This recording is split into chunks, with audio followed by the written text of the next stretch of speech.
School dress में है, उम्र कम है उसकी, लेकिन फिर भी संभल कर। वो खुद भी जख्मी है और उसके हाथ में हथियार भी है। वो खुद के लिए भी खतरनाक साबित हो सकती है और दूसरों के लिए भी। सर नमस्कार, मैं रेणुका शाहने क्राइम पेट्रोल के इस नए अध्याय गुमराह बचपन में आपका स्वागत करती हूँ। कहते हैं कि दुनिया में एक चीज स्थिर है और वो है बदलाव। हम चाहे कितनी भी कोशिश कर ले, बदलाव को कभी नहीं रोक पाएंगे। अब देखिए ना, जब कभी मैं अपने टीनेज बच्चों को देखती हूँ तो एहसास होता है कि जब मैं उनकी उम्र की थी तो मेरी दुनिया कितनी अलग थी। आज के बच्चों पर बाहर की दुनिया का इतना ज्यादा प्रभाव पड़ता है कि हम कभी सोच भी नहीं सकते उनके दिमाग में क्या चल रहा है। ये शायद उन्हें भी नहीं पता होता, तभी तो आसानी से अपराध की दुनिया का काला साया उनके ऊपर पड़ जाता है। पटना में हाल ही में एक ऐसा ही खौफनाक केस सामने आया जिससे पुलिस भी सकते में आ गई। आखिर वो लड़की कौन थी, उसके साथ क्या हुआ था? आज जो केस मैं आप लोगों के सामने लेकर आई हूं, उसकी कल्पना करके किसी की भी रूह कांप जाए।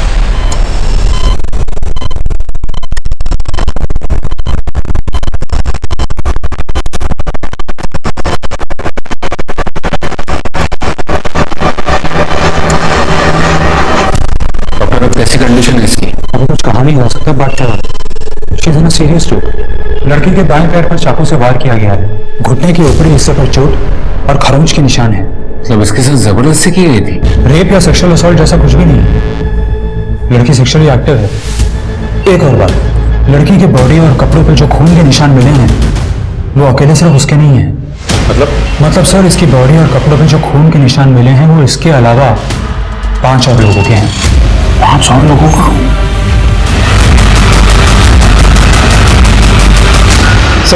सर वो लड़की जिस स्कूल यूनिफॉर्म में हमें मिली थी वो ब्राइट कोलंबस स्कूल की यूनिफॉर्म, और स्कूल से पता चला कि उसका नाम प्रीति चौधरी है, उम्र 16 साल, 10th क्लास की स्टूडेंट। तो स्कूल से उसका एड्रेस मिला? जी sir, Patna up market area, Boring Road का एड्रेस है। सर स्कूल से हमें उसके बाप का फोन नंबर भी मिला। मैंने दोनों नंबर पर ट्राई किया पर लगा नहीं। ठीक है, बस चलो चल के देखते हैं।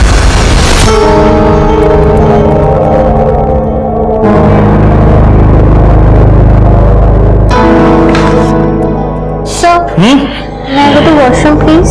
क्वेश्चन का आंसर लिख रखा है वहां पे।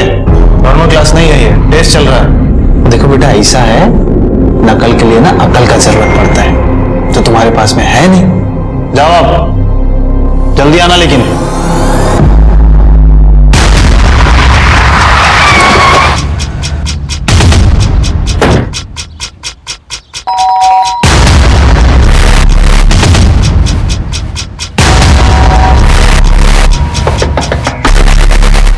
कोई है?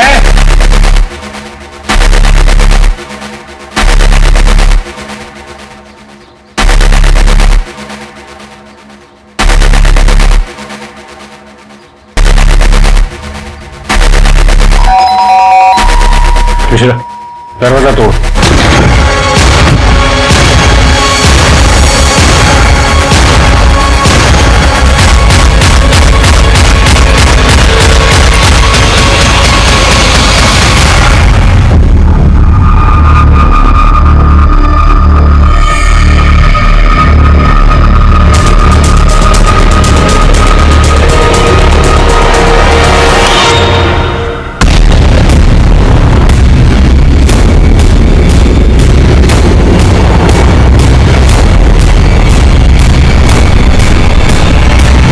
यहाँ पर किसी ने खून की होली खेली है। फॉरेंसिक डिपार्टमेंट उनको फोन करो और उनसे कहो कि जल्द से जल्द यहाँ आ जाए। जी सर। उससे पहले हॉस्पिटल में फोन करो और उनसे कहो कि प्रीति की सिक्योरिटी बढ़ा, क्योंकि जो चाकू, जो हथियार में प्रीति के पास से मिला था, लगभग वैसे ही किसी चाकू से इनकी हत्या हुई है।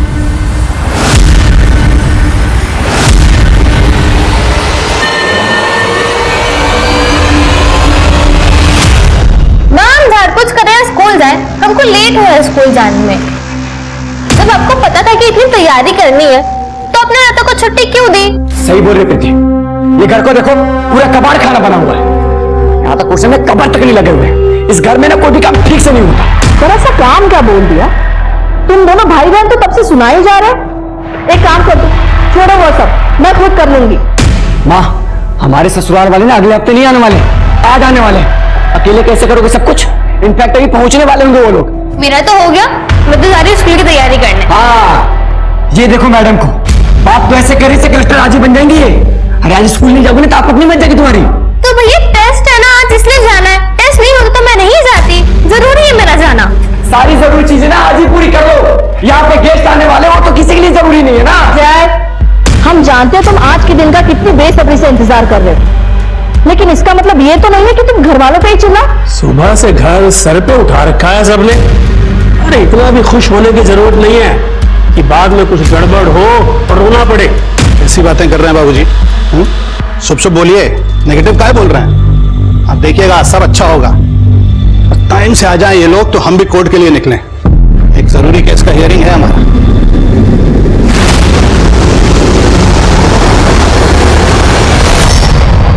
चारों की मौत चाकू के वार और खून बहने की वजह से हुई।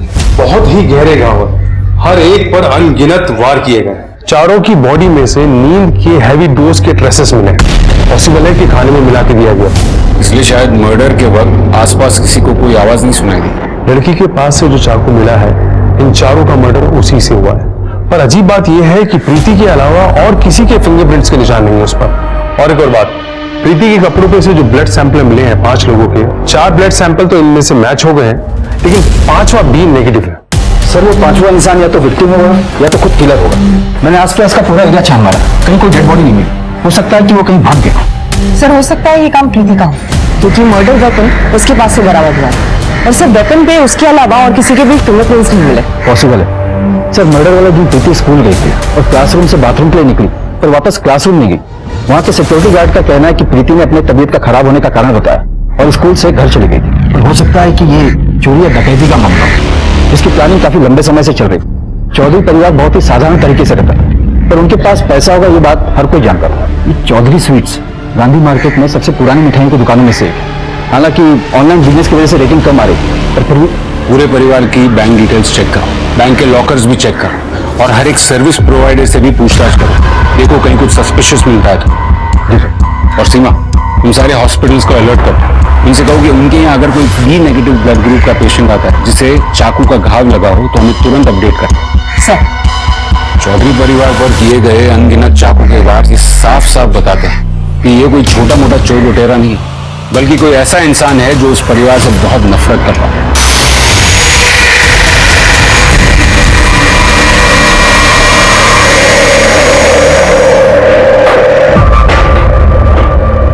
इतना लेट आई? कहाँ थी अब तक? कहीं भी रहे, तुमसे मतलब? हिम्मत बढ़ गई तुम्हारी, अब ऐसा बात करोगे?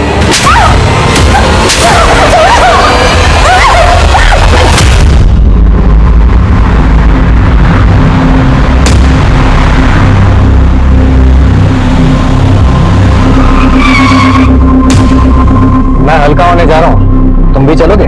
ठीक है।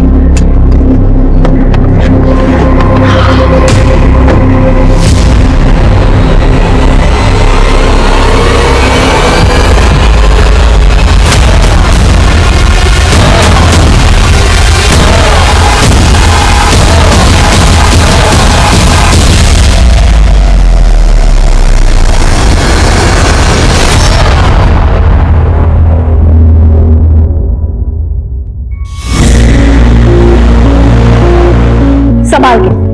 और ये मिठाई के डिब्बे अभी भी यहीं पे है, किचन में रखे आओ, वो लोग कभी भी आते होंगे। ये लो, आ भी गए।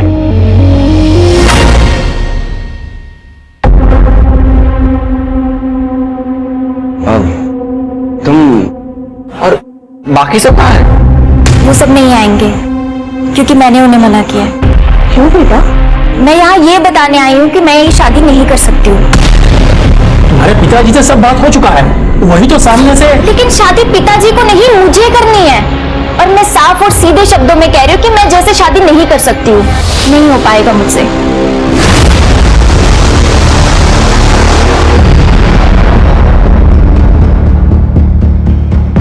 सर, चौधरी फैमिली की मेड लता अपने गांव गई है, 2-4 दिन में वापस लौटेगी। बैंक स्टेटमेंट वगैरह से कुछ पता चला? सर, मर्डर के 2 दिन पहले प्रीति के दादा धर्मेंद्र चौधरी ने बैंक से 30 लाख रुपए निकाले थे और मां नम्रता चौधरी ने 1 हफ्ते पहले बैंक के लॉकर को एक्सेस भी किया था।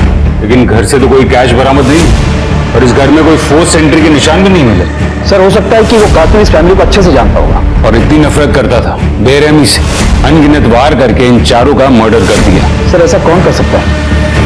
जांच में तो यही सामने आया कि धर्मेंद्र चौधरी बहुत ही अच्छे इंसान थे, मिठाई का बिजनेस करते थे और सबसे मिठाई बात करते थे। इनका कोई दुश्मन नहीं था। और बहू नम्रता चौधरी साधारण रही थी, इनका कभी किसी के साथ कोई झगड़ा भी सामने नहीं आया।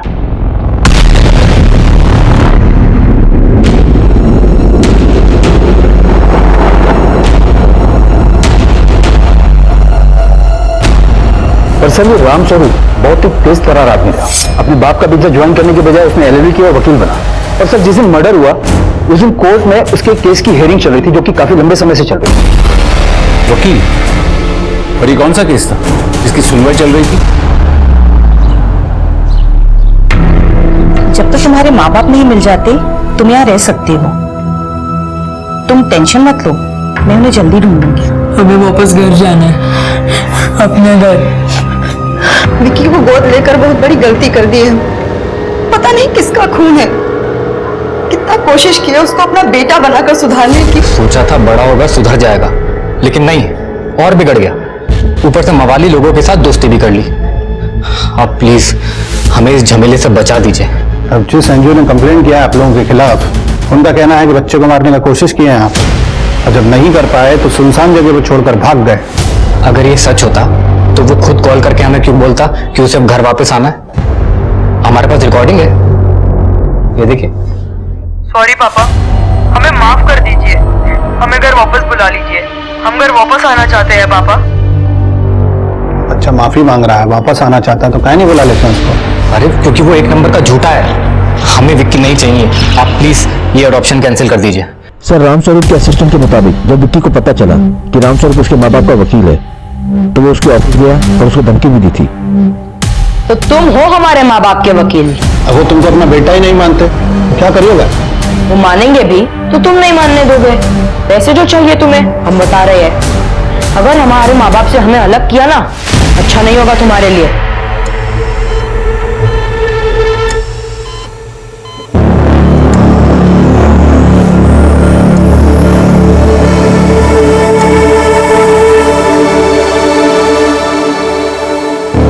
प्रीति ठीक हो तुम? प्रीति सुन पा रही हो मुझे?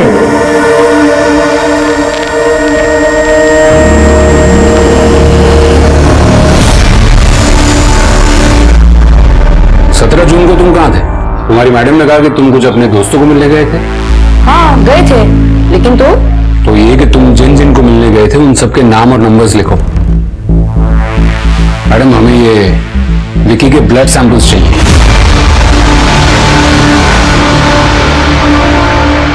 देखो हम तुम्हें मारना नहीं चाहते थे, गलती से लग गई, माफ कर दो हमें। हमने तुमसे निकाह किया, तुम्हारी भलाई के लिए किया, नहीं तो आज भी तुम पटना स्टेशन पर साफ सफाई कर रही होती। यही ना, तुम हमेशा अपनी कहानी सुनाते हो। तुमको मेरे बारे में कुछ पता है? जानते हो कि ये सब कब हुआ, कैसे हुआ?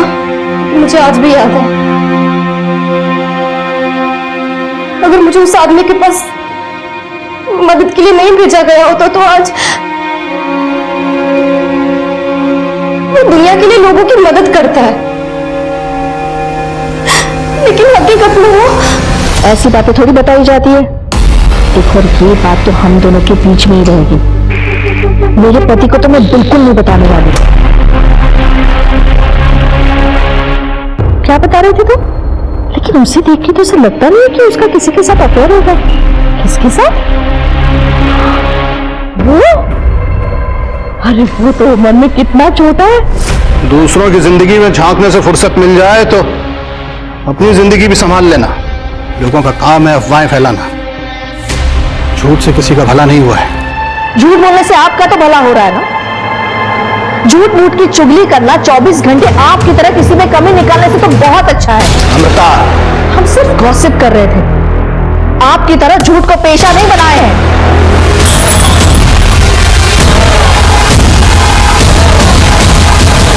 बहुत ही निचले दर्जे की स्टूडेंट थी मैडम। वो चीटिंग करेगी ये तो मालूम था, लेकिन इस हद तक गिर जाएगी वो नहीं मालूम था। पर हाँ, क्वेश्चन पेपर देखते ही वो बाथरूम के बहाने घर को निकल गई थी। इस प्रीति के बारे में और कुछ बता सकते हो? फर्रा छुपाई हो?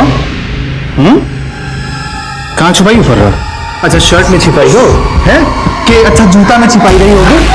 हाँ, कहा? अच्छा, बेल्ट में छुपाई होगी तुम फर्रा। दिखो दिखो, बाहर जाके सबको बताओगी नहीं ना?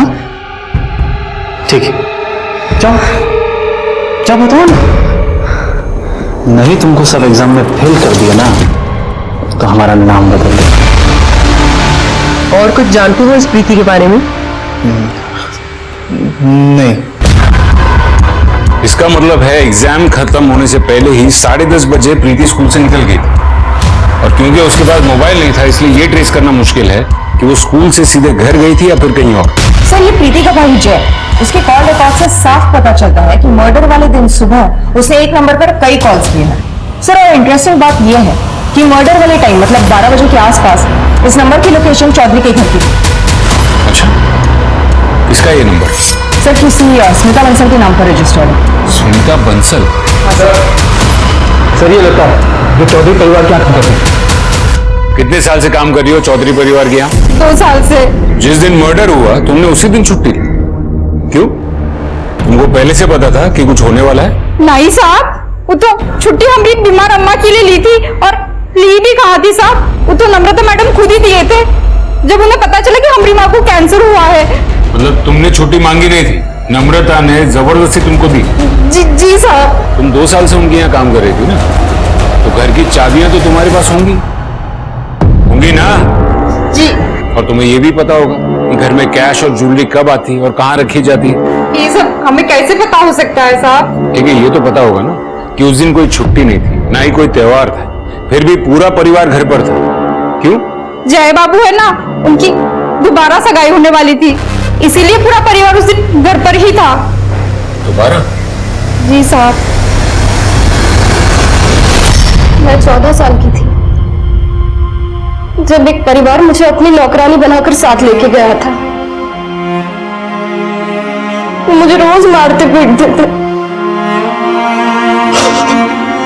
तभी किसी ने मुझे बताया कि मैं नाबालिग हूँ और एक आदमी है जो मुझे अपना हक दिलाने में मदद करेगा। मैं उस आदमी के पास पहुंच गई, लेकिन उस दरिंदे ने मेरी जिंदगी बर्बाद कर दी। तुम जो मुझे ये रोज मारते पीटते हो ना, लेकिन उस तकलीफ के सामने ये तकलीफ कुछ भी नहीं है।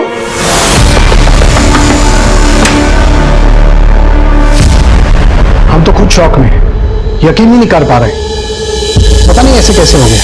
ना समझ है हमारी बेटी, माफ कीजिए इसे, इसकी तरफ से हम आप लोगों से माफी मांगते हैं। हाँ, बेटा पैर छूकर माफी मांगो। हाँ? अरे नहीं बस बेटा, रहने दो। दोबारा ऐसी गलती नहीं होगी। अरे कोई नहीं बेटा। अरे सगाई एक बार टूट गई तो क्या हुआ, दोबारा होगी। बाकी इनका रिश्ता तो भगवान की मर्जी है। देखिए ना, अब सारी बिगड़ती हुई बातें बन गई। अरे छोड़िए, जय खुश है तो हम सब खुश हैं, इसकी खुशी में ही हमारी खुशी है। सही कहा बाबूजी आपने। अब आजकल के बच्चे अपनी मर्जी के मालिक हैं, कुछ कह तो सकते नहीं है ऐसे। बेटा ये लो, बहू को अंगूठी पहना।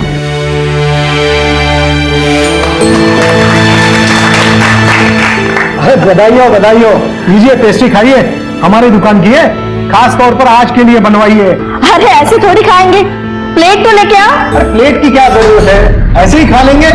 किचन में कौन था जिसे प्लेट लाने के लिए कहा था? वो तो मेड ही होगी। और उस पेस्ट्री में ऐसा खास क्या था? नींद की दवाई?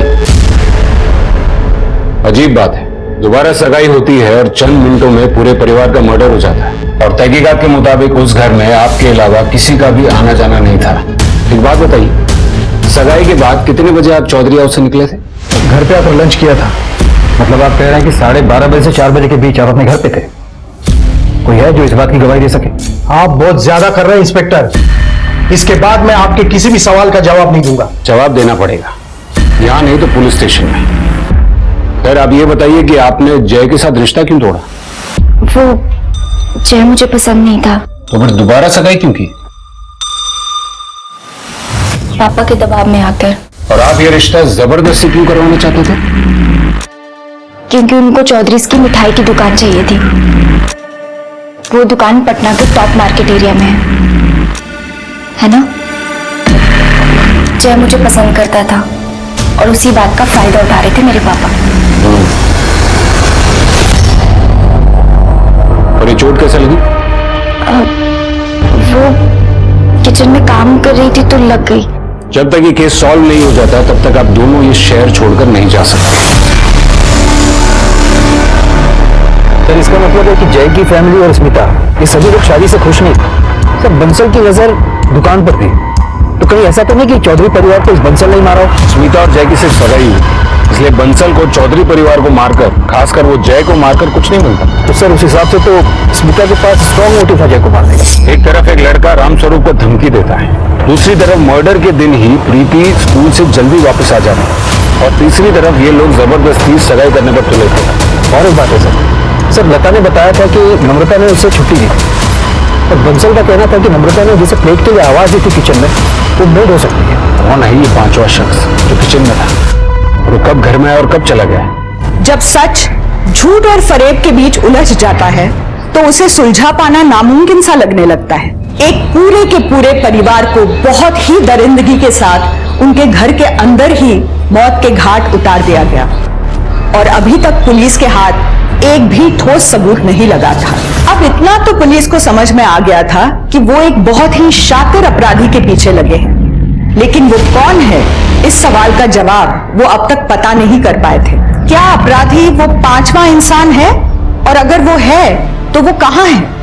और असली सवाल तो ये था कि वो इंसान जिंदा भी है या मर चुका है।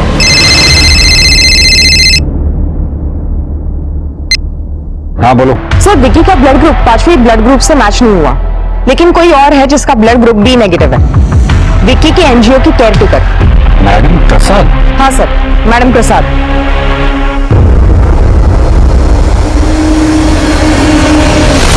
मुझे पता था तुम यहीं मिलोगी। आज स्कूल क्यों नहीं आई? तुम्हें पता भी आज हमारे साथ क्या हुआ स्कूल में? और तुम यहाँ बैठ के हमारा मजाक उड़ा रहे हो। तुम हमारे दोस्त से कैसे कर सकते हो? अरे यार क्यों गले पड़ रही हो? और हमने कब कहा कि हम तुम्हारे दोस्त हैं? अजीब चीप लड़की आ रही है।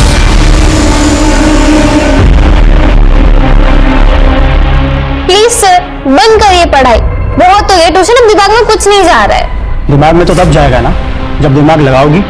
एग्जाम सर पर है और तुम्हारी ये तैयारी है, ये देखो सब आंसर गलत है। मास्टर साहब प्रीति से कुछ 2 मिनट के लिए बात करनी थी, क्या बात कर सकते हैं? हाँ, हम ये कल पूरा कर लेते हैं ना, पक्का? Sure, thank you. देखो प्रीति, स्मिता से हम बहुत प्यार करते हैं, तुम एक बार बात करो ना उससे। क्या उनको क्या पसंद है? अरे वो तो हो जाएगा ना, तुम एक बार बात करके तो देखो।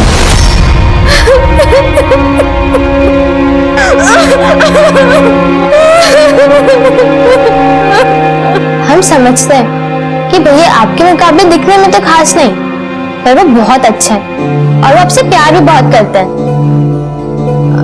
हम आपके जितने अमीर तो नहीं है, पर हमारे पास एक स्वीट की दुकान है गांधी मैदान एरिया में, वो बहुत अच्छी चल रही है। और भैया ने तो बिजनेस एक्सपांड करने का भी सोचा है आप दोनों के फ्यूचर के लिए। वो सच में आपसे बहुत प्यार करते हैं, पर आप एक बार भैया से मिलो, उनसे बात करो ना प्लीज। देखते हैं। ओके।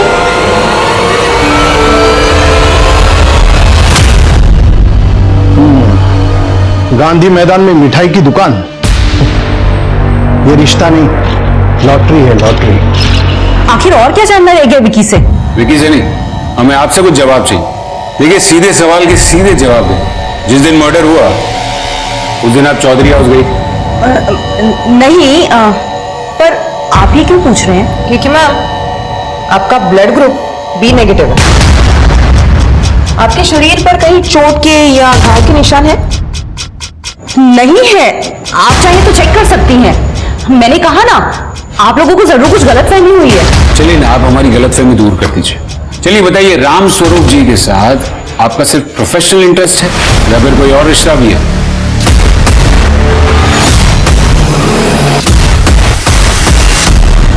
आप लोग जो सोच रहे हैं वैसा कुछ भी नहीं था। बात सिर्फ इतनी है कि राम स्वरूप जी की अपनी पत्नी और पिता से कुछ खास बनती नहीं थी और वो एक दोस्त ढूंढ रहे थे अपनी दिल की बात जिससे वो शेयर कर सके, और मुझ में उन्हें वो दोस्त मिल गया। बस इससे ज्यादा और कुछ भी नहीं। ठीक है, आप लोग जा सकते हैं। ये राम स्वरूप चौधरी और नम्रता चौधरी दोनों की डिटेल्स दिखा। मैं देखना चाहता हूँ कि राम स्वरूप की अपने पिता से और अपनी बीवी से किस हद तक नहीं बनती, और इन दोनों पे नजर रखो। और एक काम करो। सर लता झूठ बोल रही थी, मैंने पता किया। उसकी माँ गांव में तो है पर बीमार नहीं है। जानू जानू सुनो ना। क्या चाहते हो तुम? क्यों रोज रोज परेशान करने आ जाते हो? चल निकल, चल निकल। साले फिर से यहां दिखाना, रेत की बैटरी के नीचे फेंक दूंगा, समझा? हाँ?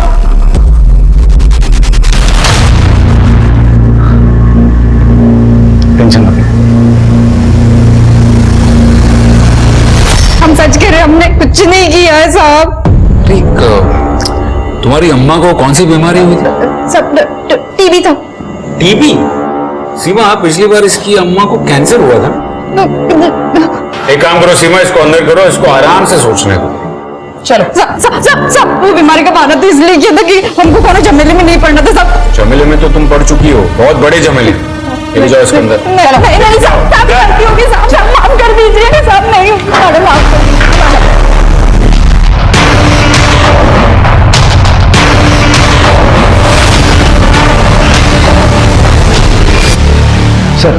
सर हमने स्मिता का जो ब्लड सैंपल लिया था वो उस पांचवें इंसान से मैच नहीं कर रहा है। लेकिन एक बात है सर कि राम स्वरूप एक घर की पेमेंट करने वाला था जो कि उसने अपने और मैडम प्रसाद के नाम पर लिया था।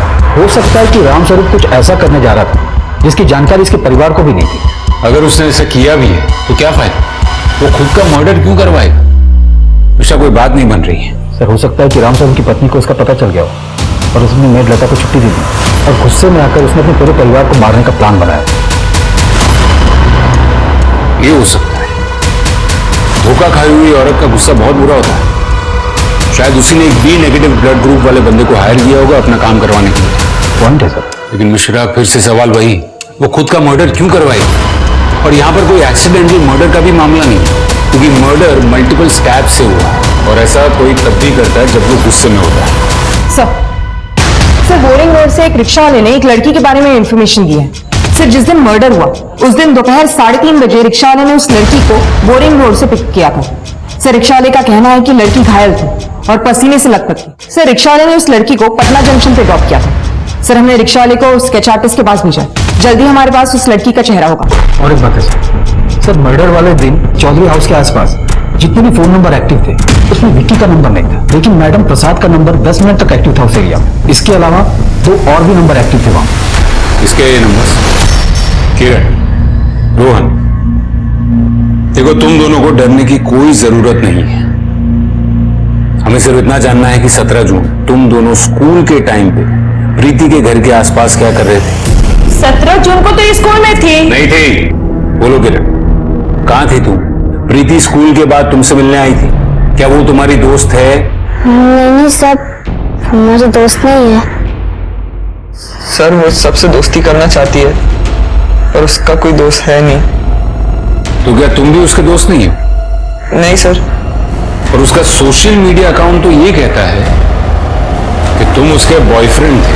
था पर वो ऐसे ही थोड़े टाइम के लिए। सर वो जबरदस्ती इतना चेप हो रही थी तो मैं क्या करता? तो वो चेप हो रही थी। देखो अब मैं आखिरी बार प्यार से तुम दोनों को पूछ रहा हूं, उस दिन तुम दोनों प्रीति के घर के आसपास क्या कर रहे थे? क्या कर रहे थे प्रीति के घर के आसपास?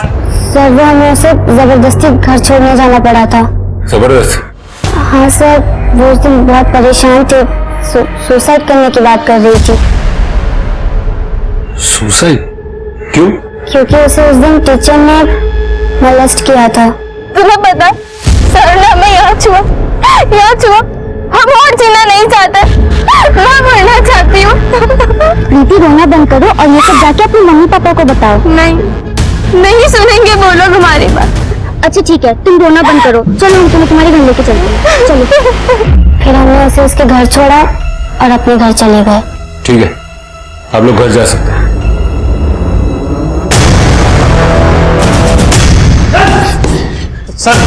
सर हमने कुछ नहीं किया सर। अरे सर हमारी बात तो सुनिए सर। उस रिक्शा वाले ने जिस लड़की का स्केच बनवाया है, उस लड़की को पटना जंक्शन पे कुछ लोगों ने पहचाना है।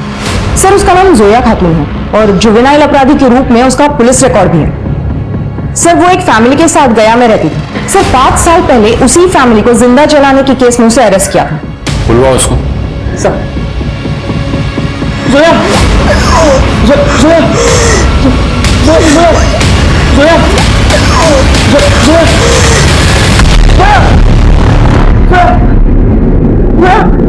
उठो सर, एम्बुलेंस बुलाओ। सर मुझे कहाँ ले जा रहे हैं? सर जा सकती हो, जाओ। बहुत बहुत धन्यवाद बहन जी। चलो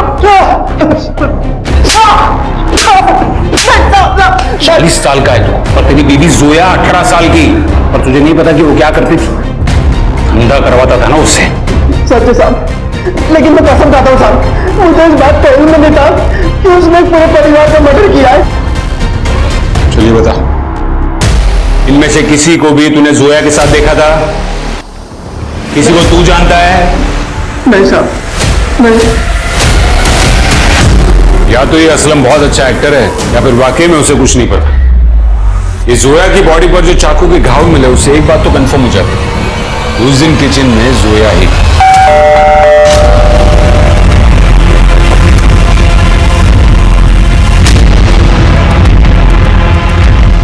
माँ, कोई लड़की आई है।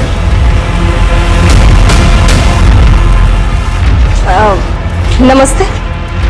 नमस्ते, बोलो। ओ, लता ने भेजा है हमको। जब तक लता नहीं आती तब तक हमको काम करने के लिए बोला है। ओह, लता भी कितनी जिम्मेदार है। अब बेटा नाम क्या है तुम्हारा? सोनू। तुम आज से काम शुरू कर सकती हो।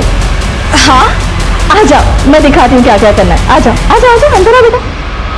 लेकिन देखो, फिर भी हमारे हाथ खाली है। प्रीति की हालत सुधरी?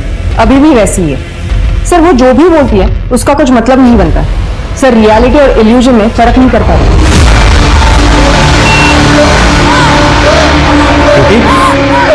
प्रीति, what happened? Are you okay?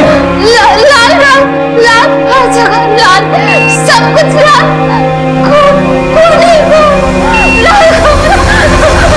ये प्रीति मर्डर से पहले लास्ट रोहन और किरण को मिली थी ना। इन बच्चों से मिलना पड़ेगा। फिलहाल इस केस में वही दो अहम कड़ी।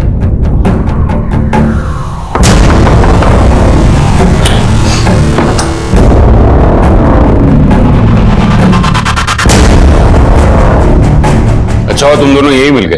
सर हम लोग तो म्यूजिक सुन रहे थे। हमें भी सुनाओ तुम्हारा ये प्लेलिस्ट।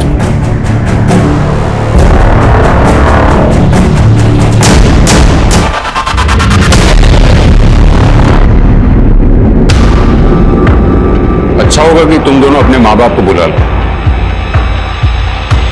हम एक बार फिर से तुमसे पूछ रहे हैं, उस दिन प्रीति को छोड़ने गए थे तब क्या हुआ था? तुम प्रीति को घर के बाहर छोड़कर ही चले गए थे? नहीं सर, हम उसके घर गए थे सर। उसने हमें थोड़ी देर के लिए रुकने के लिए कहा तो हम कुछ आधा घंटे वहां थे। हम सबने मिलकर म्यूजिक सुना। मतलब उसी दौरान तुम्हारे हेडफोन का स्पंज वहां गिर गया? फिर पता नहीं अचानक से उसे क्या हुआ। उसने हमसे कहा कि उसके घर मेहमान आए हुए हैं और उन्हें उनसे मिलना है, इसलिए हमें घर जाना होगा, तो हम आ गए।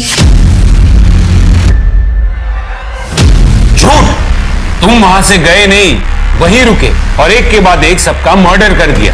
नहीं सर हमने ऐसा कुछ नहीं किया। कुछ नहीं किया तो ये बात हमसे उस दिन छुपाई क्यों? सर क्योंकि हम डर गए थे उसकी फैमिली के मर्डर के बारे में सुन के, इसलिए वो बात हमने आपसे छुपाई सर। पुलिस ने किरण और रोहन दोनों से सख्ती से पूछताछ की, पर दोनों ही अपने बयान पर अड़े रहे। चौधरी परिवार हत्याकांड केस अब एक डेड एंड पर पहुंच चुका था। हत्याकांड को लगभग 6 महीने गुजर चुके थे। प्रीति की हालत सुधरने पर उसको भी हॉस्पिटल से डिस्चार्ज कर दिया गया था। चारों ओर से निराशा का सामना करती पुलिस को एक सुराग मिला। स्कूल चले जाएंगे। जयराम जी साहब, मुफ्त की चाय पीने आए या फिर कोई खबर लाए हो? वो पंचनाथ बस्ती है ना, सब नई शक्ल के लड़के आते हैं आजकल उधर। दिन रात लाइट बुझा के न जाने क्या गुपचुप काम करते रहते हैं। आप देख लेंगे। और कुछ? और हाँ, वो 2 गे लड़के लगता है रातों रात नोट छापने की मशीन लगाए हैं। जूते, कपड़े, मोबाइल सब एक नंबर का माल लेके बस्ती में घूमते रहते हैं। हाँ, तो जुए में जीते होंगे। जुआ खेलने के लिए तो पैसे चाहिए होते हैं ना। अरे एक तो साला दिहाड़ी मजदूर है और दूसरा 6 महीने पहले तक एक मिठाई की दुकान चौधरी स्वीट्स पे काम करता है। चौधरी स्वीट्स? तुम मार मार के तेरी चमड़ी उधेड़ दूंगा। हमने कुछ नहीं किया साहब, हमें छोड़ दो साहब। तुमने कुछ नहीं किया। तू एक मिठाई की दुकान में मामूली नौकरी करने वाला लड़का और तू एक दिहाड़ी मजदूर, फिर भी तुम दोनों के पास रातों रात इतने सारे पैसे कहां से? तुमको पता है कि धर्मेंद्र चौधरी के यहाँ जो डकैती हुई, जो मर्डर हुए, वो तुम दोनों ने करवाए। तुम दोनों में से किसका आइडिया था ये? हम बस मिडलमैन है। हमने बस जोया से पैसे उठाए थे। बस हम बस इतना जानते कि उस दिन जोया उस घर में नींद की दवाई लेकर गई थी।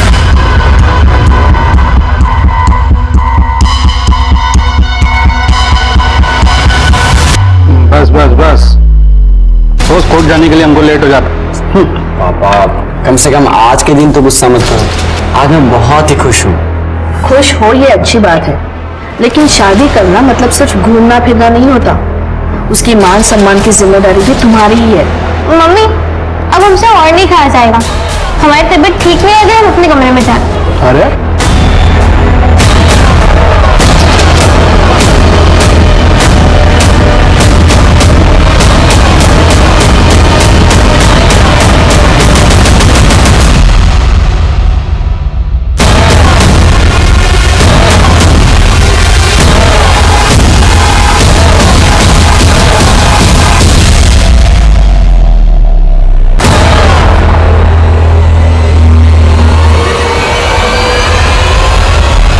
मुझे बताओ कि इस पूरे प्लानिंग का मास्टरमाइंड कौन था? कहानी थे, 2 लोग थे साहब, लेकिन हम बस एक को ही जानते, जो मिठाई की दुकान पर आया था। उसे कोई लड़की चाहिए थी जो उसकी मदद कर दी, इसलिए हमने उसे जोया से मिलवाया था। साहब हम सच कह रहे हैं, हम आज तक नहीं जानते वो किस दूसरे बंदे की बात कर रहा था जो जोया का साथ देने वाला था। सर हम तो शुरू से कह रहे हैं कि हमने कुछ नहीं किया है। फिलहाल हम वो नहीं, कुछ और जानने आए। स्कूल के लेडीज टॉयलेट के बाहर एग्जैक्टली क्या हुआ था? फर्रा छुपाई हो? कहाँ छुपाई हो फर्रा? बताओ। अरे बताओ। सर, ये गर्ल्स वॉशरूम में आप अंदर नहीं आ सकते। सर आप समझ रहे हैं आपको कितना भारी पड़ सकता है ये? हम बाहर जाकर सबको बता देंगे कि आप हमको मॉलेस्ट कर रहे थे। अच्छा, तो हम भी देखते हैं कि तुम कौन से पेपर में पास होती। अगर समझौते से किया जाए तो सब कुछ सही हो सकता है, पर इसके बदले आपको हमको हर पेपर में पास करना होगा।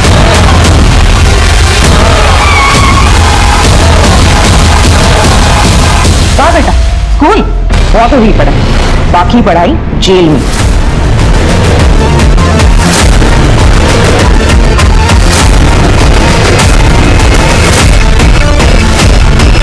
उसने कहा था कि हम सिर्फ 16 साल के, और अगर हम पकड़े भी गए तो हमें जेल नहीं होगी।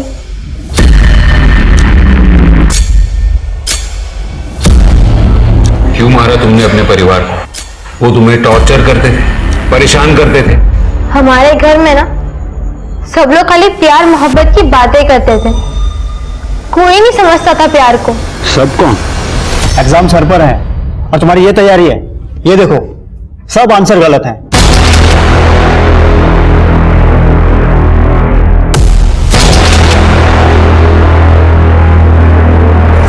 हम जीत सर से शादी करना चाहते हैं।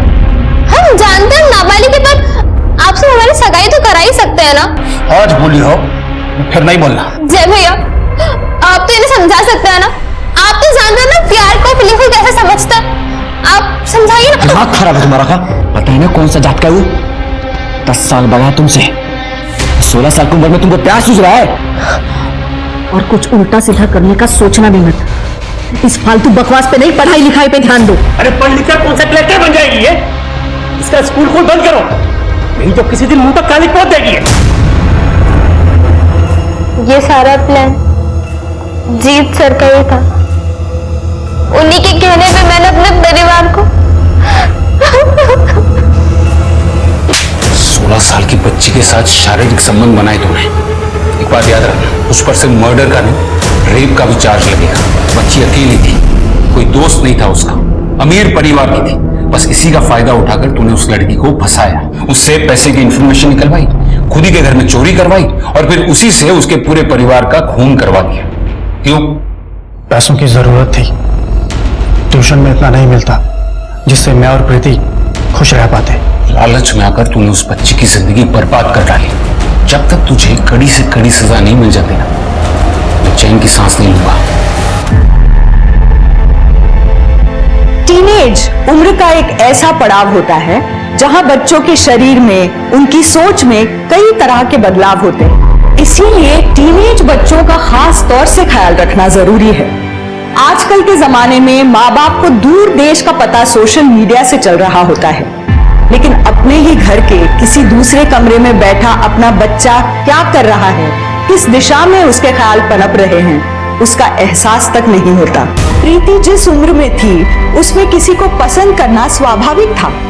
ऐसे में अगर प्रीति के घर वालों ने उसे प्यार से समझाया होता तो शायद वो ना होता जो हुआ। इसलिए आप सभी दर्शकों से मेरा निवेदन है कि अपने बच्चों की बात को ठंडे दिमाग से सुने, समझे और फिर उन्हें प्यार से उनके दोस्त बनकर उन्हें समझाने की कोशिश कीजिए। तो इसी निवेदन के साथ अब मैं रेणुका शाहने आपसे विदा लेती हूँ। कल फिर मिलेंगे ऐसी एक कहानी के साथ जो रखेगी आपको सतर्क और जिंदगी को सुरक्षित। तब तक अपना और अपने परिवार का ख्याल रखिए और देखते रहिए क्राइम पेट्रोल सतर्क। जय हिंद।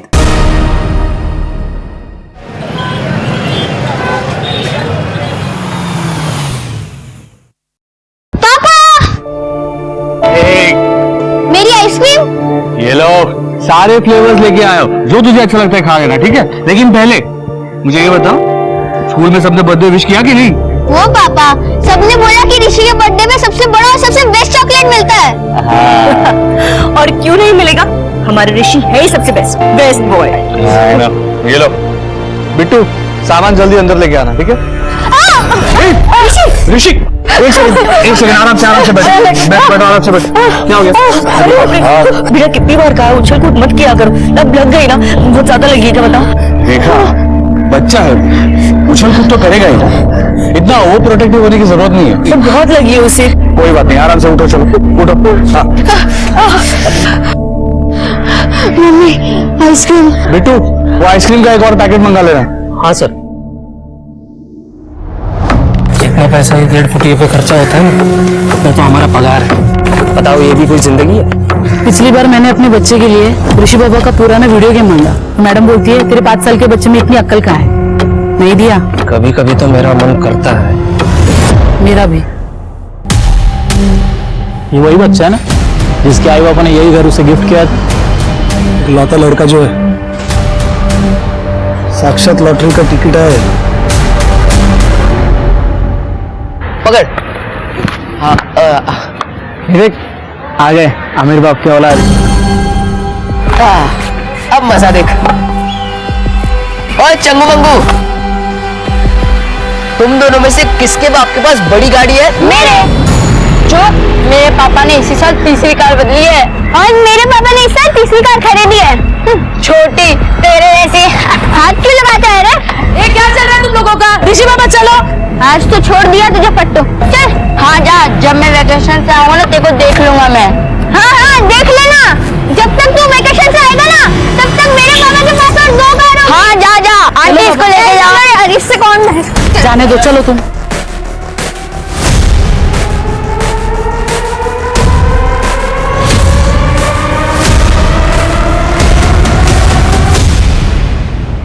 बाबा, हाँ मुझे भी जाने दो ना स्कूल ट्रिप पर, सब जा रहे हैं। अरे 10,000 रुपए नहीं है मेरे पास तेरे ट्रिप पर उड़ाने के लिए। हेलो हेलो, साला मुझे भी पैसे वाला बन रहा है।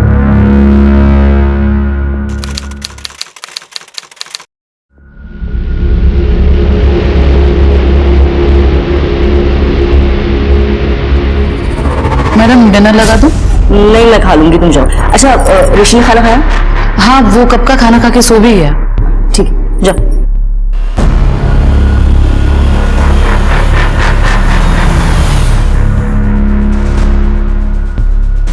साला नसीब है, ऐश है उन बच्चों की जो ऐसे बड़े बंगले में पैदा होते हैं। शपथ।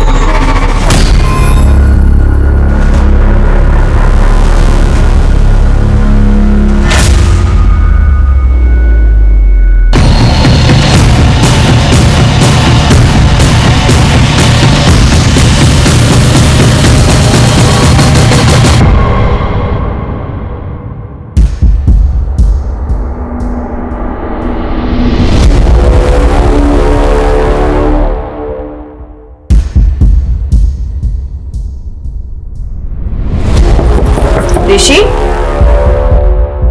ऋषि,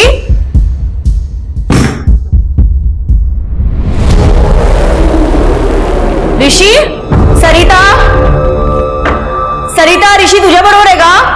सरिता,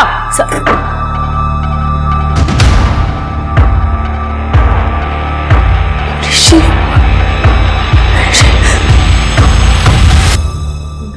नहीं पीना मुझे पानी वानी।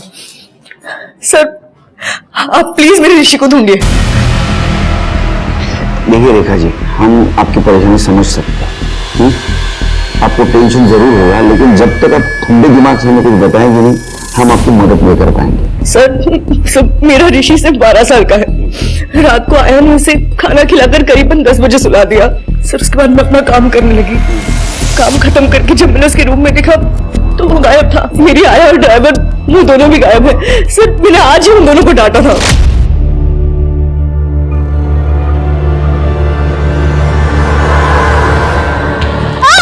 ऋषि, ऋषि क्या हुआ? बताओ, बहुत दुख रहा है क्या? हाँ? तुम बोलो ना, मैं आज के आज निकाल दूंगी। इडियट्स। मम्मा काम डाउन, मैं स्ट्रॉन्ग बॉय हूँ ना। अरे ऋषि, वो तो तू है, पर अच्छा ठीक है, चल अंदर चल, दवाई लगा देती हूँ। एंड तुम दोनों को लास्ट एंड फाइनल वार्निंग, समझे?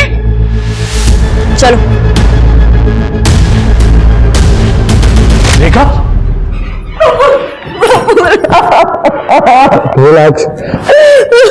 सर, मैं ऋषि का पापा हूँ। कुछ काम से मुंबई गया था। रेखा का कॉल आया था, मैं रास्ते में था। सुनो, शांत हो जाओ, ठीक है? मिल जाएगा ऋषि। प्रफुल्ल, मैं कह रही हूँ दोनों ने मेरे ऋषि को किडनैप किया है। प्लीज प्लीज सामना रहना, प्लीज सामना, मुझे चौथा दया। ऋषि के एक काम करो, उनके लड़के की सारी डिटेल्स ले लो, आसपास के पुलिस स्टेशन में सर्कुलेट कर लो। एक काम कर दे रेखा जी, आपके घर से शुरुआत करते हैं, शायद कुछ क्लू मिल जाए, पता चलेगा कौन कहाँ ले गया उसे। पुलिस के पास गया या कुछ भी खोजी किया, तेरी बेटी किधर फेंकी हुई मिलेगी मालूम ही नहीं पड़ा, समझा क्या?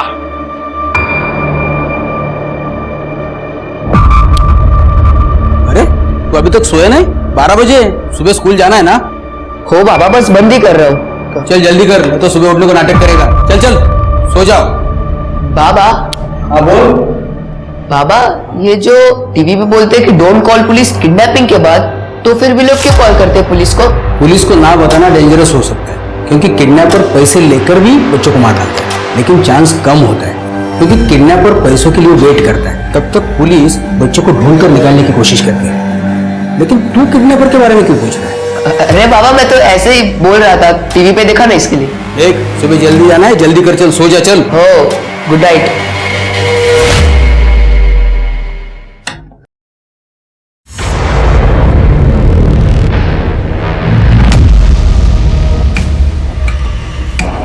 सुन, हम लोग एक खेल खेल रहे हैं, इसमें एक मेरी टीम होगी और एक उस गौरव की। वाह, अपन गौरव का रहेंगे? एकदम हराएंगे। तुझे बस वही करना पड़ेगा जो मैं बोलूंगा। अपन किडनैपिंग खेलेंगे। डन? ओके दादा।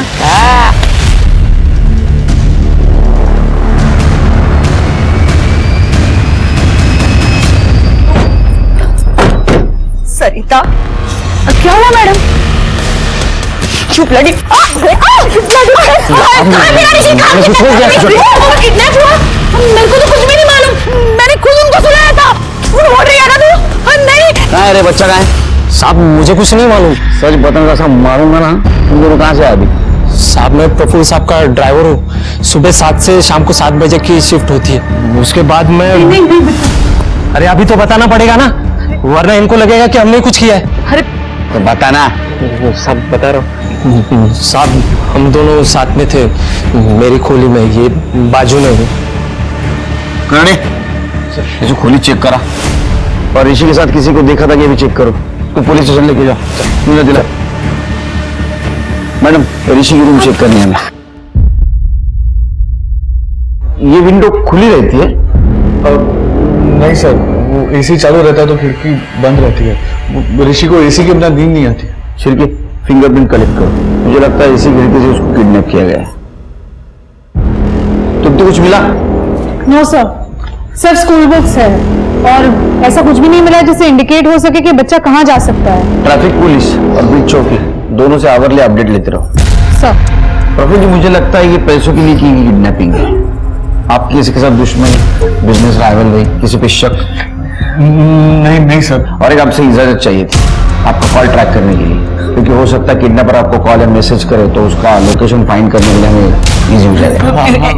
एनीथिंग सर, आप प्लीज मेरे ऋषि को ढूंढिए। पता नहीं वो किस हाल में होगा, कैसा होगा। Take care.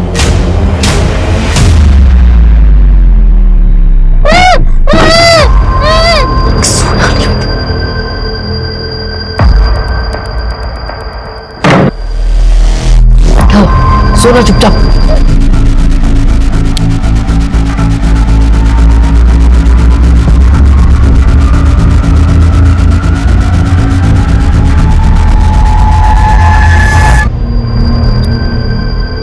अभी मस्त सोएगा ये, आएगी स्लीपिंग पिल्स पी के।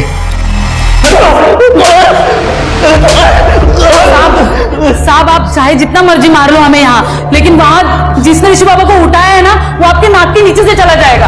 हाँ साहब, अगर हम किडनैप करते तो वापस उनके बंगले पे क्यों जाते साहब? साहब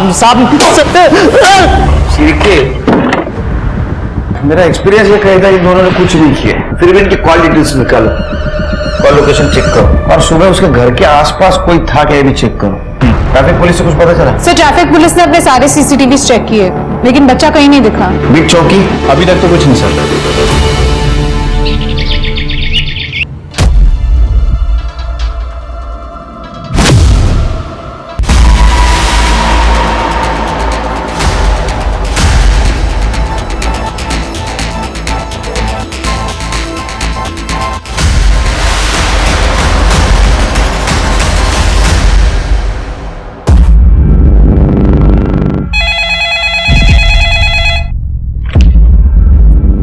हेलो सुन, hi hello how are you सब बात है, पहले 25 लाख का जुगाड़ कर, नहीं तो तेरे बेटे के 25 टुकड़े कर दूंगा। वापस कॉल करूंगा, 24 घंटे तेरे पास। हेलो हेलो ऋषि,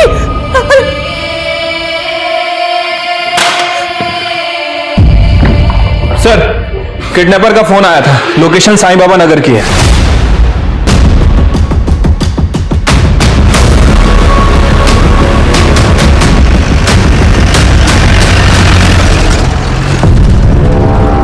बराबर टाइम पे है ये पुलिस।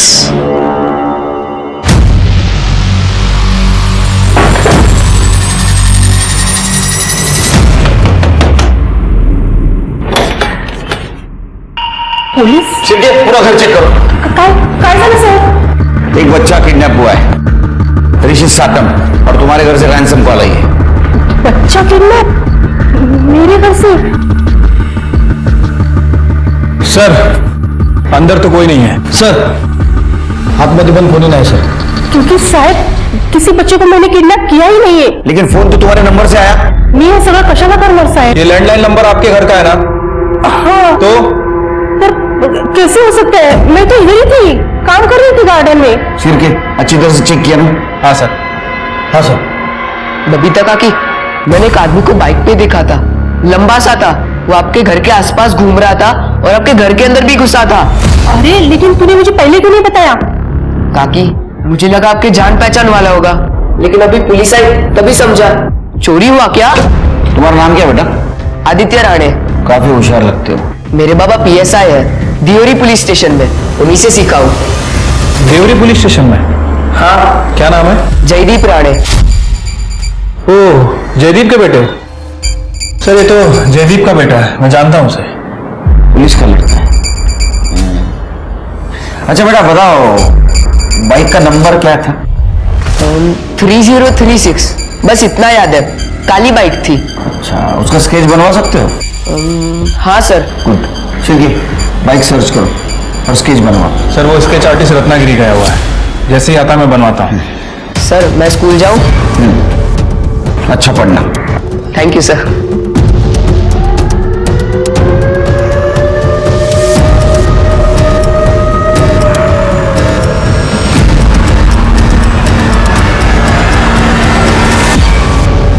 और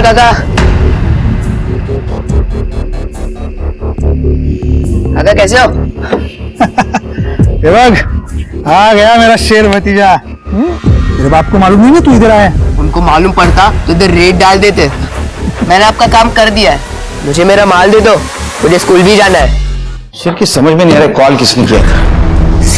सर किडनैपर का फोन आया था, 25 लाख मांगे। सर हम पैसे देने के लिए तैयार हैं। नहीं रेखा जी, ऐसा मत कीजिए। अगर आप पैसा देंगी तो किडनैपर बच्चे को मार देंगे। जब तक आप पैसा नहीं दोगी बच्चा जिंदा रहेगा। हमें उसके दूसरे कॉल का इंतजार करना होगा। सर बिट्टू और सरिता से कुछ पता चला? देखिए हमने दोनों की फोन लोकेशन चेक की है, उन दोनों ने कुछ नहीं किया, वो लोग अपने घर पे ही थे।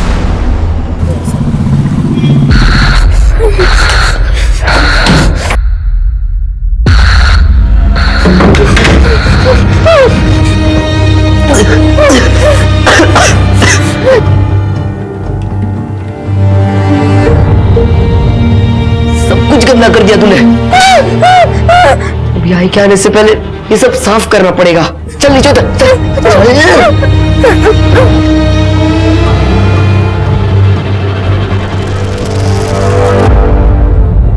अभी तू और कपड़े एक साथ साफ हो जाएंगे।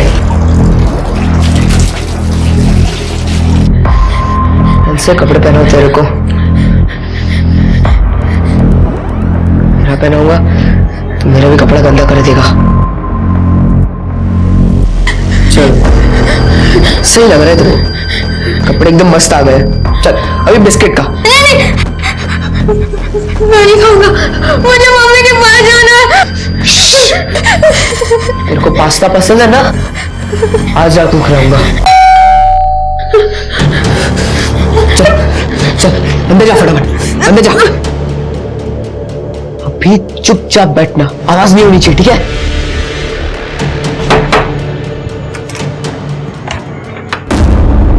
शिरके काका या कैसे हो? अच्छा हो। पापा किधर है? वो सर सैटरडे संडे आते हैं, रोज बाइक पे आना जाना जमता नहीं है ना, उनको बैक प्रॉब्लम हो गई है। अरे बैग का बहुत लफड़ा है आजकल।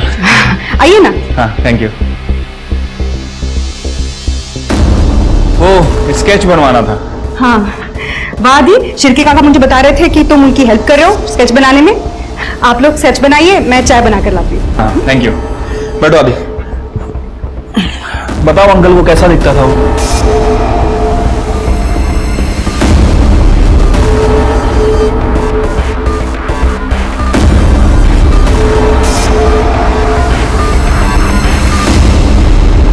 इंस्पेक्टर साहब का मिलेंगे? साक्षी शाह बी पॉजिटिव। सर मैं जेसू जोसेफ, आपने फोन करके बुलाया था यहाँ आने के लिए। हाँ मैं अपनी बाइक भी लाया हूँ सर। सर 3036 यही नंबर था, और ये बाइक सुबह साई बाबा नगर में भी दिखाई दी थी। सर मैं आया था उस दिन नासिक, और मैं यहाँ का नहीं हूँ सर, स्टेन पुणे। बेटे एक बच्चा किडनैप हुआ है, समझा ना? फोटो दिखाओ इसको। I don't know sir. हमारे पास आई विटनेस है, उस वक्त उस एरिया में था तू जहां से बच्चा गायब हुआ है, और एक अनजान घर में जाके तूने रैंसम कॉल किया है। बच्चा कहाँ है? क्या सर, मैं उस एरिया में जरूर था, लेकिन मैंने ये सब काम नहीं किया sir. Sir please trust me. ये तो पाउंचर गया। अरे सर वेट सर आप पुणे पुलिस स्टेशन कॉल कीजिए। तो पुलिस को पुलिस की धमकी दे रहा है? नहीं मैं धमकी नहीं दे रहा हूँ सर। वहाँ पे पीआई निकम जी हैं सर, एक बार उनको कॉल कर लीजिए sir, they know me very well. मैं वहाँ पे कंप्यूटर्स बनाता हूँ सर।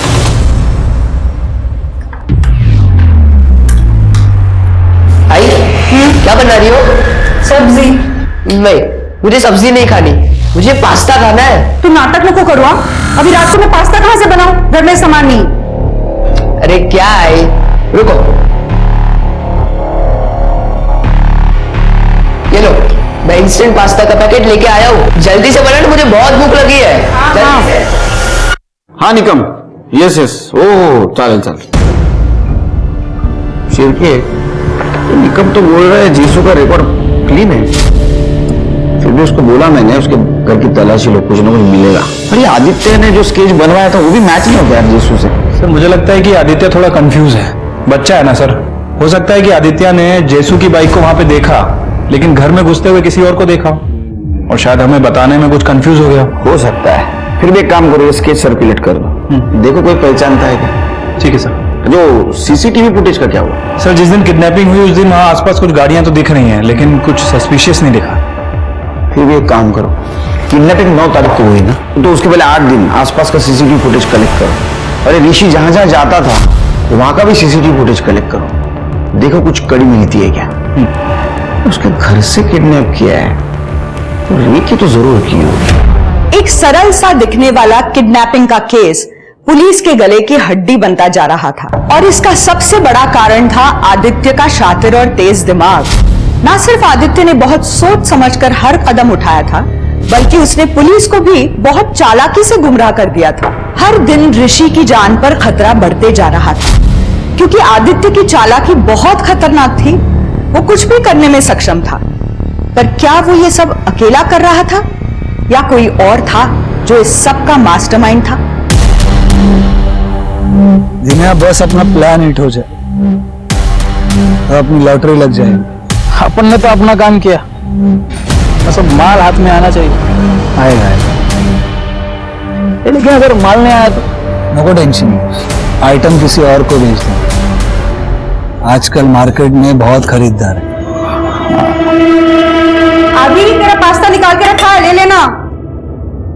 Okay I.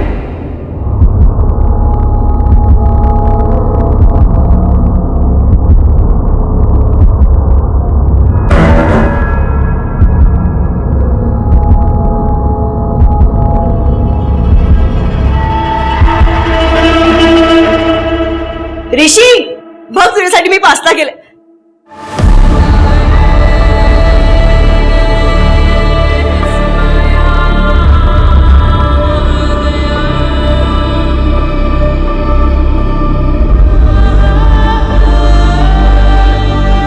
माझं ऋषी रेखा,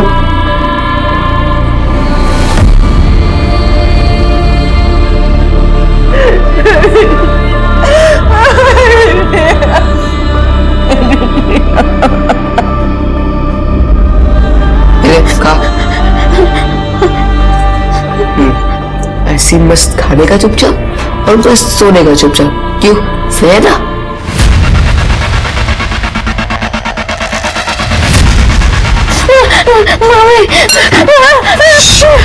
चुपचाप खा।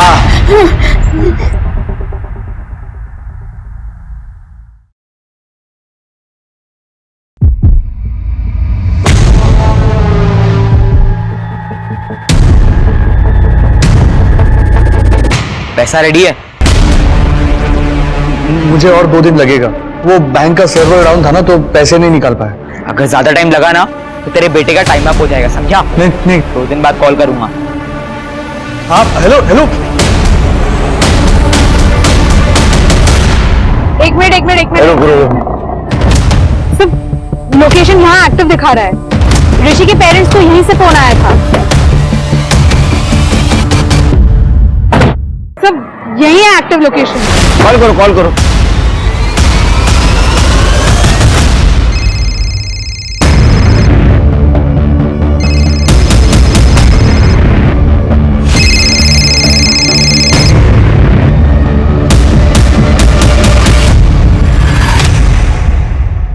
सर लास्ट डायल नंबर तो वही है और बाकी का पूरा फोन साफ है सर। ये पक्का चोरी का फोन है। फोन किसका पता करो। सर इस फोन की डिटेल्स ऑलरेडी मिल चुकी है। ये चित्रा जगताप का फोन है सर। मेडिकल कॉलेज में इंटर्न कर रही है और साईं बाबा नगर में रहती है। साईं बाबा नगर? दोनों कॉल्स का कनेक्शन साईं बाबा नगर से शिरक है, जो कि ऋषि के घर के आसपास है। एक काम करो, चित्रा के आड़ोस पड़ोस में पता करो कोई अनजान आदमी को देखा है क्या। और हाँ, ऐसे में किसी ने वहां रेंटल हाउस लिया गया, ये भी पता करो।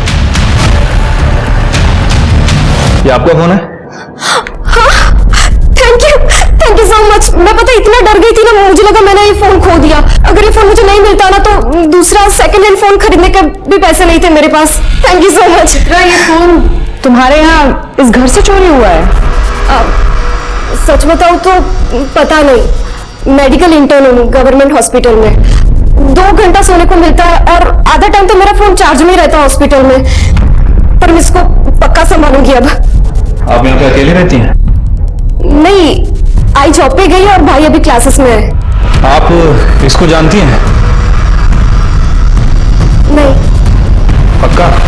हाँ।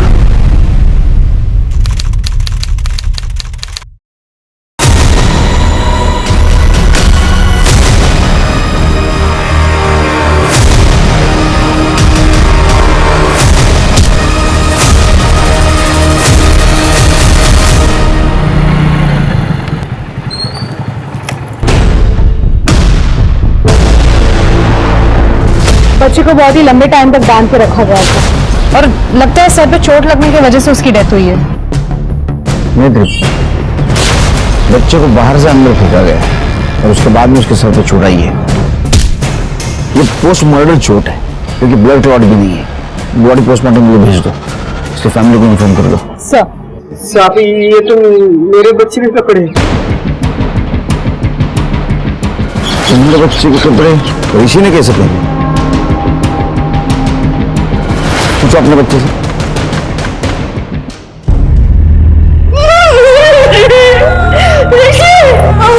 ऋषि उठ ना।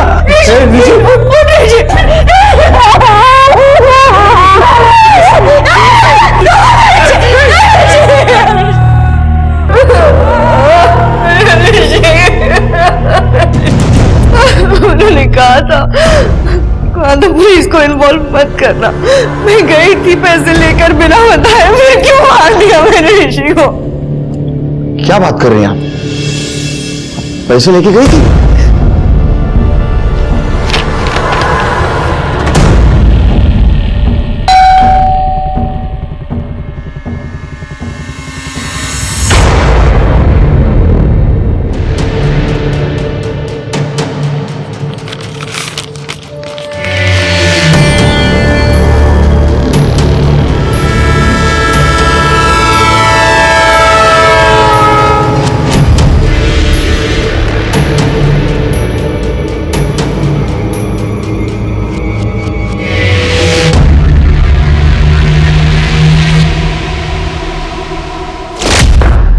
अगर ये पैसे देने के लिए तैयार थे तो ऋषि को मारा क्यों? सर, मैंने आदित्य के घर के पास के सीसीटीवी फुटेजेस चेक किए। आदित्य के घर के पास तो कोई सीसीटीवी नहीं है, लेकिन आदित्य के घर की तरफ जो रोड जाती है वहां एक सीसीटीवी मिला है। और सर, उस सीसीटीवी में ये 2 लोग मिले हैं। सर, मैंने सारे पुराने फुटेजेस से मैच किया। ये दोनों लोग लगभग हर बार ऋषि की लोकेशन पर ही थे, जैसे कि ऋषि को फॉलो कर रहे हो, लेकिन अलग अलग व्हीकल में, कभी कार में, कभी बाइक पे। Sir 1 minute. सर, ये तो सचिन है, जयदीप का कजिन। और सर, इसका नाके पे गैरेज भी है। 1 नंबर का बदमाश आदमी है। पैसे कमाने के लिए उल्टे सीधे धंधे करता रहता है। क्यों नहीं अंदर? सर,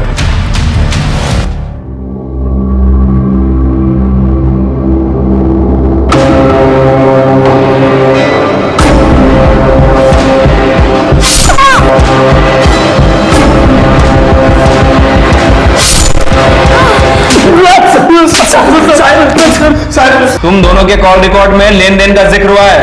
25 लाख रुपए की बात कर रहे थे तुम लोग। ये वही 25 लाख है ना जो तुम ऋषि के माँ बाप को मांग रहे थे? नहीं सर, वो हमने पता किया आदित्य से बार बार मिलते थे ना तुम। उसको बुरी आदतें लगा रहा था तू। सिगरेट पीना, दारू पीना, चोरी करना, उसका इस्तेमाल कर रहा था तू ऋषि को किडनैप करने में। नहीं सर, मैं सच कर रहा हूँ। मैं बस आदित्य को बिगाड़ना चाहता था। उसके बाप की वजह से मेरे आई बाबा ने मुझे घर से निकाल दिया था। इसलिए मैंने वो आदित्य को सिगरेट की आदत लगाई। सर वो दामोली वाले आए। सर सचिन काका और मैंने कुछ नहीं किया। देखो, वो सचिन है ना, वो अच्छा आदमी नहीं है, तो तुम्हें बुरी आदतें लगा रहा है, तुम्हारी जिंदगी बर्बाद हो जाएगी आदित्य। कभी कभी मम्मी डैडी की बातें कड़वी लगती है, लेकिन वो माननी चाहिए आदित्य। नितिन जी, मुझे सिर्फ इतना बताइए कि आपके बेटे के कपड़े आदित्य के पास कैसे आए? अरे साहब, मैंने मेरे बच्चे को पूछा, उसने बताया आदित्य ने बहाने बना के कपड़े लेके गया। सर, गौरव के फादर नितिन का कहना है कि आदित्य बहाने से उसके कपड़े लेके गया था। एक गौरव, सुन ना, मुझे तेरा हाफ पैंट और टी शर्ट दे फटाफट। काय को मेरा कपड़ा क्यों चाहिए? अरे मैं रोबोट बना रहा हूँ, तो उसको तेरा कपड़ा पहनाऊंगा, तुझे अच्छा लगेगा, बेस्ट लगेगा। और क्या है, मेरे पास इतने अच्छे कपड़े नहीं है, तेरे पास बहुत ज्यादा अच्छे कपड़े हैं, इसलिए मैं तेरे घर पे लेने आया। खड़ा रहता, रुको मैं अभी जाता हूँ छत पे, वहां से सीखता हूँ, पर मेरी आई को मत बताना। तू भी मेरी आई को मत बता प्लीज। ये ले। सर, मैं और ऋषि दोस्त थे, गौरव और ऋषि की लड़ाई होती थी रोज। और सर ऐसा होता तो मुझे पता चलता ना, ये यहाँ नहीं होते लेकिन मैं तो होती हूँ। नहीं, लेकिन बच्चे रूम में क्या करते माँ बाप को पता नहीं चलता। ये स्मोक करता है, पता है आपको? आदित्य? और कुछ पता है आपको इसके बारे में तो बता दीजिए अभी। जितना पता था सब बता दिया सर। सर, मैंने आदित्य और ऋषि के स्कूल में पता किया, दोनों अलग अलग स्कूल में पढ़ते हैं, लेकिन इनकी काफी बातें होती है। रास्ते में गौरव की भी सर, इनकी काफी बार लड़ाई हुई है। तो जब कॉल्स आए तब आदित्य और गौरव स्कूल में थे क्या? यस सर, इनकी अटेंडेंस पूरी है, वो लोग हमें सीसीटीवी फुटेजेस भेज रहे हैं। ये स्कूल में थे तो कॉल किसने की? सर, एक लड़की की बॉडी मिली।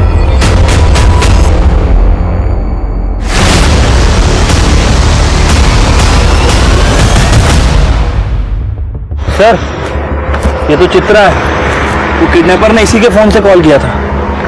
सर, लगता है इसे किडनैपर को पहचान लिया होगा, इसलिए किडनैपर ने इसका खून कर दिया।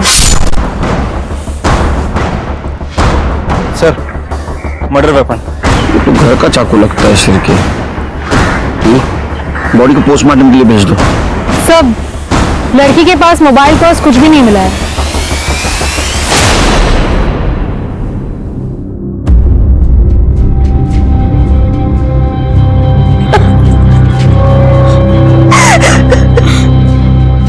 साहब,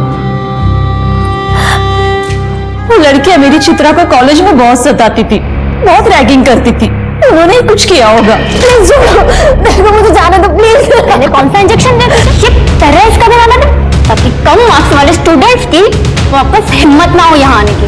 उन्होंने मेरी बेटी को मारा होगा। सर, वो तो कॉलेज में थोड़ा सा फन करते थे बस, और कुछ नहीं। ये फन है? रैगिंग फन होता है? हाँ, ये थ्रेट टू लाइफ है। इस एक वीडियो की वजह से कितने केसेस लग सकते तुम दोनों के ऊपर पता है? डॉक्टर भूल जाओगे जिंदगी भर। सर प्लीज माफ कर दीजिए, इस बार हम दोबारा ऐसा कभी कुछ नहीं करेंगे। आप कहेंगे तो हम चित्रा से माफी भी मांग लेंगे। ऊपर जाके माफी मांगना, मर्डर हो गया उसका। सर, हमने नहीं मारा उसे, हमें तो पता भी नहीं है उसका मर्डर हो गया। आज सुबह कहाँ थे तुम दोनों? सर, हॉस्टल में थे, आप वहां पे किसी से भी पूछ सकते हैं। चित्रा को इन्होंने नहीं मारा तो किसने मारा? और ये सचिन, दिनेश और आदित्य हमारे निगरानी में है। शेर कहीं दूसरा एंगल तो नहीं? तो चित्रा का मोबाइल चेक करो, कॉल डिटेल्स निकालो, हो सकता है बॉयफ्रेंड का एंगल। ठीक है सर। सर, ऋषि की पोस्टमार्टम रिपोर्ट आ गई है। उसकी मौत एस्फिक्सिएशन की वजह से हुई है, गला घोट के मारा गया है 13 सितंबर की रात 9 से 11 के बीच में। सो उसके बाद उसकी बॉडी को फेंका गया है, जिसकी वजह से उसकी बॉडी पे काफी वुंड्स है। और एक बात सर, ऋषि के गले पे हाथ और पंजों के निशान हैं, लेकिन सर गौर करने वाली बात यह है कि निशान काफी छोटे हैं, या तो किसी औरत ने मारा है या तो किसी बच्चे ने। और सर और एक बात, ऋषि को कॉफ सिरप और नींद की दवा ये सब दिया गया था। नींद की दवा? सर, नींद की दवा तो मानसी भी लेती है, कहीं ये सब मानसी ने तो नहीं किया? हो सकता है अपने बेटे को बचाने के लिए उसने ऋषि को मार दिया। सचिन और दिनेश का टाइम मैच होता है उस एरिया में। सर एक मिनट, सर ये देखिए, ये रात के 9 बजे की सीसीटीवी फुटेज है। तो लगभग 10 बजे के आसपास ये लोग वापस गैरेज में आ गए। लेटर में कुछ मिला? सर मैंने उसका फॉरेंसिक करवाया है। एक मिनट सर। सर ये देखिए, फॉरेंसिक का कहना है कि ये जितने भी लेटर हैं किसी बुक्स के अल्फाबेट को काट काट के बनाए गए, और ये 2 लेटर हैं एन और ओ, ये किसी पर्टिकुलर एक ही बुक का। और सर ये जो 2 दिख रहा है आपको, ये जो आधा काटा हुआ, ये सर NO2 मतलब नाइट्रोजन डाइऑक्साइड, केमिस्ट्री का फॉर्मूला है सर। और आजकल NO2 शायद 10th स्टैंडर्ड के बच्चों को पढ़ाया जा रहा है। सर आदित्य भी 10th स्टैंडर्ड में ही आने वाला है, और माँ बाप अक्सर पहले ही बुक्स खरीद लेते हैं ताकि बच्चे पढ़ सके। किसी घर में कुछ मिला? नहीं सर, हमने कमरा चेक किया, लेकिन ऐसा लग रहा था कि शायद किसी ने कमरा साफ किया है। लेकिन एक बात है शिव, अगर आदित्य और मानसी ने ऋषि का मर्डर किया होता तो अपने घर की एरिया में बॉडी क्यों फेंकते? ये कोई और एंगल है, ढूंढना होगा। इस आदित्य से फिर से एक बार बात करनी होगी।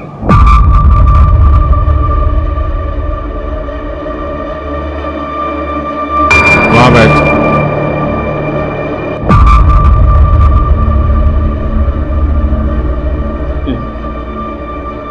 मुझे बस गरीब नहीं रहना था। बाबा हर बात पे पैसे के लिए ना बोलते हैं, मुझे बस थोड़ा पैसा चाहिए था। इसलिए तुमने सब कुछ किया, चलो तुम्हारी गलती होगी। और ये भी मालूम है कि तुमने ऋषि को नहीं मारा, तो किसने मारा? देखो, तुम्हारे खिलाफ सबूत है हमारे पास। क्या होगा, तुम्हें जेल होगी, और जेल बच्चों के लिए अच्छी नहीं होती बेटा। इतना नहीं, पापा को नौकरी से निकाल देंगे तो अच्छा लगेगा तुम्हें ऐसा? लेकिन सर मुझे नहीं मालूम किसने ऋषि को मारा। तो जो भी मालूम बता दो। चेतन और मैंने ऋषि को किडनैप करने का प्लान बनाया था। मतलब चेतन और तुमने दोनों ने ऋषि को किडनैप किया। चेतन कॉल करता था, पहले 25 लाख का जुगाड़ कर, तुम ऋषि को संभालते थे। फिर मैंने ऋषि को चेतन के घर भेज दिया। ये ले चाकू, इसको डराने में काम आएगा। और ऋषि के घर वो लेटर डाला ताकि पुलिस को पता ना चले। तुम बचना चाहते हो? हमारा काम करना पड़ेगा, करोगे? चेतन बात करना है तुझसे यार। नहीं, मुझे बात नहीं करना जब तक तेरा केस खत्म नहीं होता। एक तो तूने बॉडी मेरे कंपाउंड में डाला और मुझे फंसाया। मैंने नहीं किया। तो किसने किया? और किस किस को पता है किडनैपिंग के बारे में? वो ताई को पता चल गया था।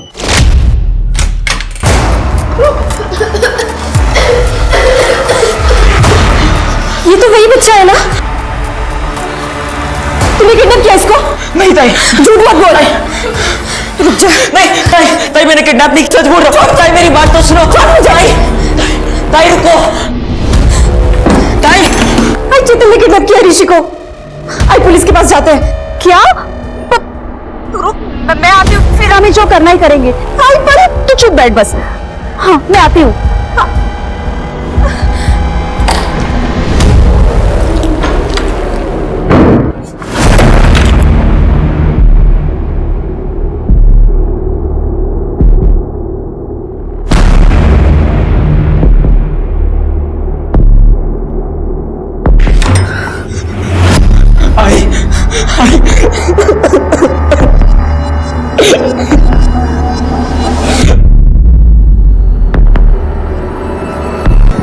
चेतन ने क्या किया? आई मेरे से गलती हो गई, मेरे को पैसे चाहिए थे, मुझे माफ कर दो। आई माफ कर दो प्लीज, अगली बार नहीं होगा पक्का। शांत हो जा, मुझे पता है तू मेरा राजा बेटा है ना। हाँ शांत हो जा, मत दे, अभी हमें बच्चे को छोड़ना होगा। तो फिर आई ने मारा ऋषि को? नहीं, वो घर से जिंदा ही गया था। मेरी आई ऐसा नहीं कर सकती। और चित्रा ताई को? मुझे नहीं पता। तो फिर किसने मारा होगा?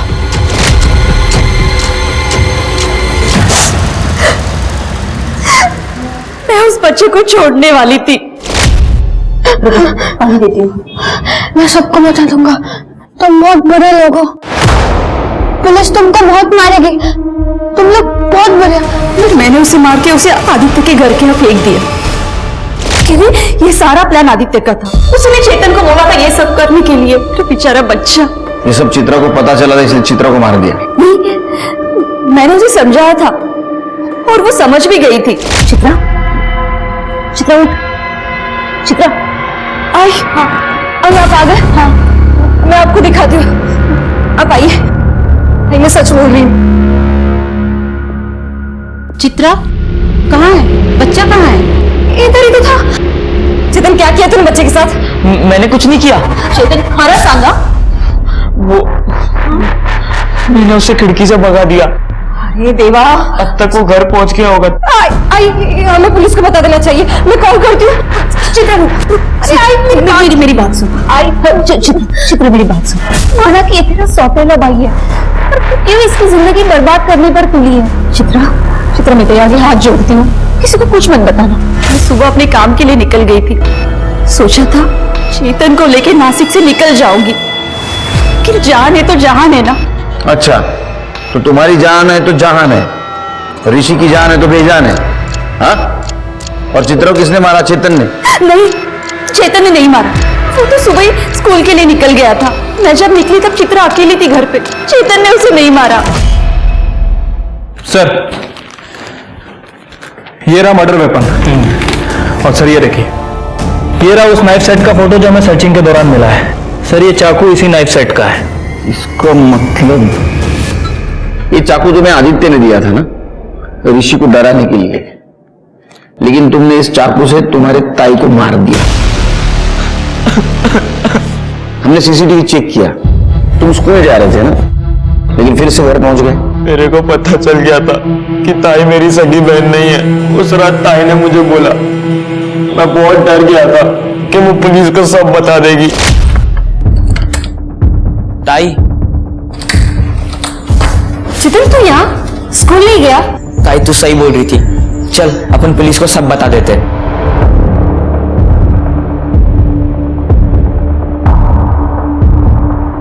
ताई ताई ताई थाम, वो बाथरूम जाने का है। जल्दी कर।